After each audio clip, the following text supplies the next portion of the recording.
चिड़िया और कौवा दोनों दोस्त थे। एक बार की बात है, दोनों दोस्त भोजन की खोज में निकले हुए थे कि वो रास्ता भूलकर दूसरे जंगल पहुंच जाते हैं। कौवे भैया, ये जंगल मैंने पहले कभी नहीं देखा। मुझे लग रहा है कि हम रास्ता भूल चुके हैं। रात भी होने वाली है, अब ऐसे अजनबी जंगल में हम रात कैसे गुजारेंगे? हमें किसी पक्षी के घर आश्रय लेना होगा, वरना कोई खतरनाक जीव हमें खा जाएगा। यहाँ बैठकर समय जाया करने से अच्छा है हम आगे बढ़ें। वो दोनों फिर से उड़ते हैं। वो उड़ते हुए जा रहे थे कि उन्हें एक घर दिखाई देता है। दोनों जाकर दरवाजे पर दस्तक देते हैं। घर से एक तोता बाहर निकलता है। मैं नहीं जानता आपको, आप कौन हो? तोते, हम रास्ता भूलकर इस जंगल में आ गए हैं, हमें अपने घर में आश्रय दे दो। सुबह होते ही हम दोनों यहाँ से चले जाएंगे।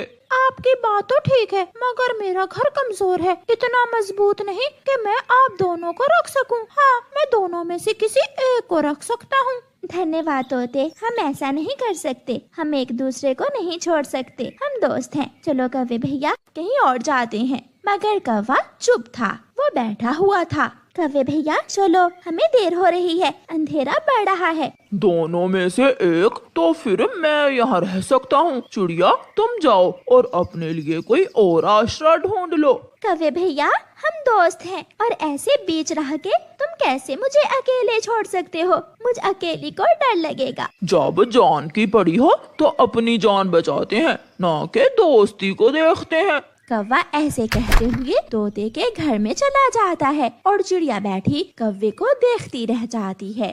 थोड़ी देर बाद चिड़िया भी उड़ती है और आगे बढ़ती है। वो सामने वाले घोंसले में तुम लेट सकते हो, हाँ, मगर ज्यादा करवटें ना बदलना, मेरा घर कमजोर है, मैंने पहले ही बता दिया था तुम्हें। तोते तुम चिंता ना करो, मैं जब सोता हूँ तो समझो पत्थर का बन जाता हूँ, एक भी करवट नहीं लूंगा मैं।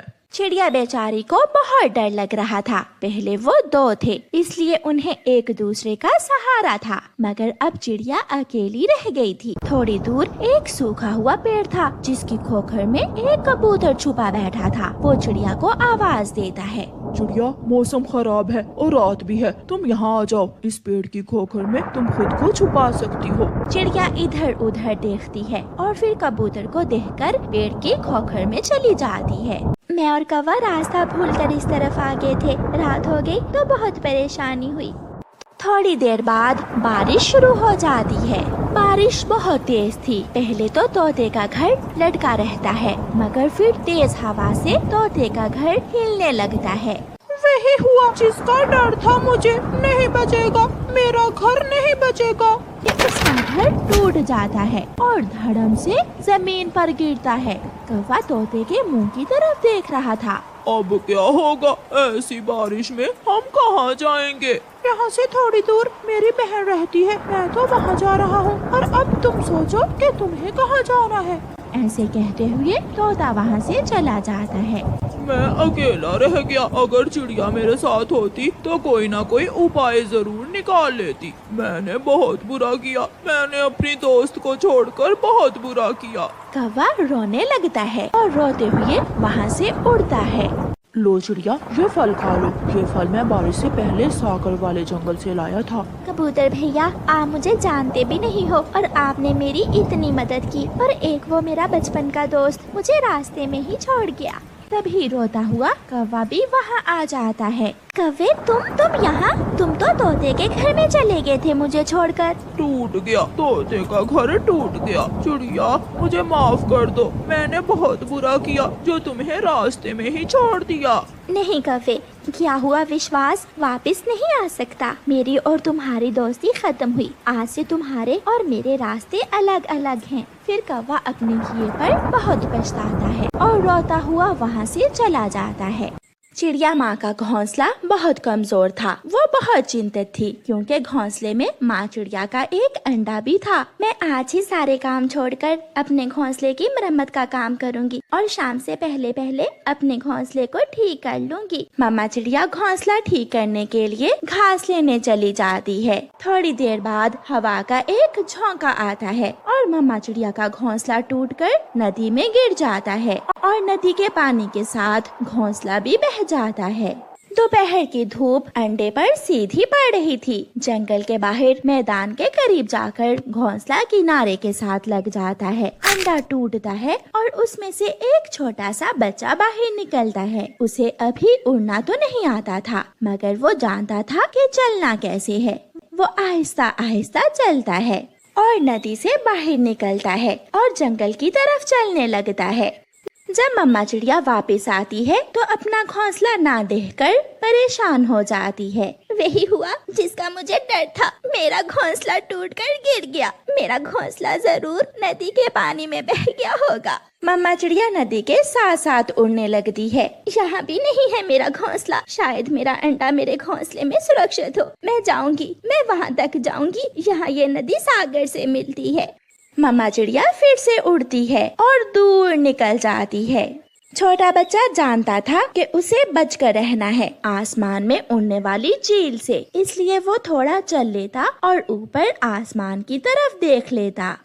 चलते चलते उसे एक कौवी नजर आती है। आप मेरी माँ हो क्या? जब मैं अंडे से निकला तो मेरे पास कोई भी ना था। मैं आपको अपनी माँ कह सकता हूँ? ना छोटे बच्चे, मेरे बच्चे तो मेरी तरह काले हैं और तुम मेरे बच्चे कैसे हो सकते हो?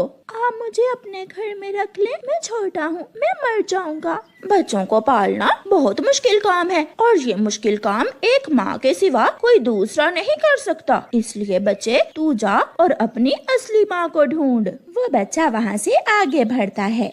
तोता और तोती पेड़ के नीचे बैठे अमरूद खा रहे थे। आपका रंग तो काला नहीं है, क्या आप मेरी माँ हो? मैं अपनी माँ को ढूंढ रहा हूँ, आप मेरी माँ बन जाओ। हरियाली छोटा बच्चा है बेचारा, क्यों ना हम इसे अपने साथ अपने घर ले जाएं। मिठू जी, बच्चों की देखभाल बहुत मुश्किल है। मुझे क्या मालूम कि ये बच्चा क्या खाएगा, क्या पिएगा। मैं ये सब नहीं कर सकती। ये बच्चा जिसका है वही इसे पाल सकती है। मगर मैं तो जब अंडे से बाहर निकला तो मेरे पास कोई भी न था। हर तरफ पानी ही पानी था। एक रास्ता था और मैं इधर आ गया। बेटा, आप थोड़ा और आगे जाओ। शायद आपकी माँ भी आपकी तरह आपको ढूंढ रही होगी। वो मिल जाएगी आपको। बच्चा फिर से आगे बढ़ता है। अब तो रात होने वाली थी। पेड़ के ऊपर बैठे हुए कबूतर को देखकर छोटा बच्चा खुश हो जाता है।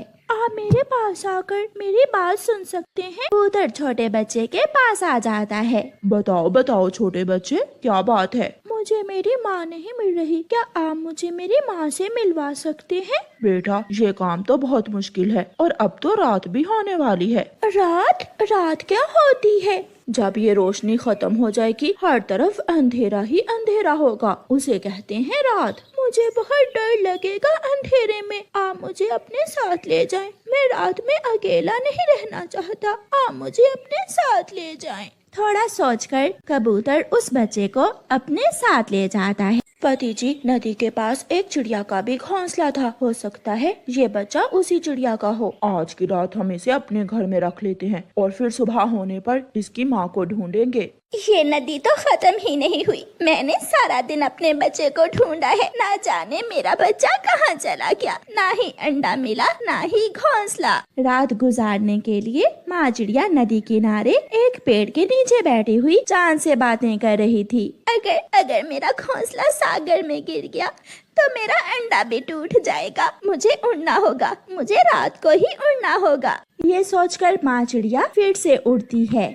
सुबह हो जाती है। सागर का किनारा भी आ जाता है। नदी बहती हुई सागर में गिर जाती है। मगर माँ चिड़िया की आस पूरी नहीं होती। उसे आस थी कि जब तक ये नदी खत्म नहीं होती उसका बच्चा कहीं न कहीं उसे मिल जाएगा। मगर अब तो माँ चिड़िया की उम्मीद भी खत्म हो गई थी। वो सागर की तरफ देखती है। उसकी आँखों में आंसू थे और फिर खाली हाथ वापस उड़ती है। कबूतर छोटे बच्चे को उठाकर नदी किनारे उसी पेड़ के पास पहुंच जाता है जहां उसका घोंसला था। बेटा, अब मुझे भी काम पर जाना है। आप यहाँ बैठकर अपनी माँ का इंतजार करो। अगर आपकी माँ जिंदा हुई तो यहाँ आ जाएगी। मगर रात फिर दोबारा तो नहीं आएगी। कबूतर के पास समय नहीं था, इसलिए वो कहता है, नहीं, रात अब दोबारा नहीं आएगी। वो चला जाता है। शाम के बाद माँ चिड़िया भी वहाँ पहुँच जाती है। माँ चिड़िया तो देखते ही अपने बच्चे को पहचान लेती है और उसे अपने सीने से लगा लेती है। आप मेरी माँ हो? हाँ बेटा, मगर आपको कैसे मालूम हुआ? क्योंकि आपके सिवा मुझे किसी ने भी अपने सीने से नहीं लगाया। आप ही मेरी माँ हो। मैंने अपनी माँ को ढूंढ लिया, मैंने अपनी माँ को ढूंढ लिया। वो बच्चा इतना खुश था कि खुशी से उछल रहा था और माँ चिड़िया को भी उसकी जिंदगी की सबसे कीमती खुशी मिल गई थी।